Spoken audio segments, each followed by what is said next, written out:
Even though the book can seem disjointed, we find that overall the book is divided into 3 sections or sermons. Each section begins with the word "hear," followed by a message of judgment, which is followed by a message of hope. The first sermon is chapter 1, verse 2 through chapter 2, verse 11, beginning with "hear" and a message of judgment, followed by a message of hope in chapter 2, verses 12 and 13. Then the second sermon is chapter 3, verses 1 through 12, beginning with "hear" and a message of judgment, followed by hope in chapter 4, verse 1 through chapter 5, verse 15.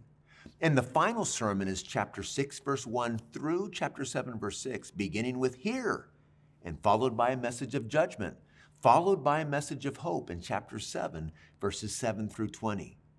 The judgment messages focus on issues like the destruction of pagan worship sites and objects, political devastation, including the overthrow of cities, sending their inhabitants into exile, personal judgment against specific offenders, spiritual judgment, which mainly deprived the prophets of revelation, and socioeconomic judgment, which affected agricultural production.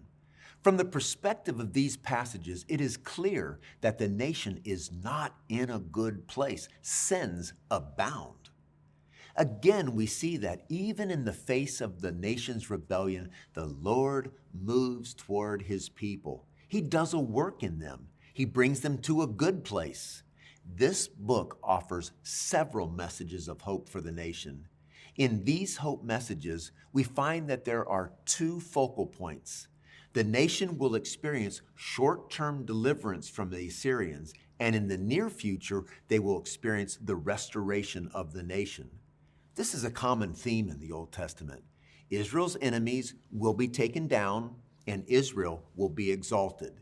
This is a hope that the nation could cling to as they went through the difficulties of judgment.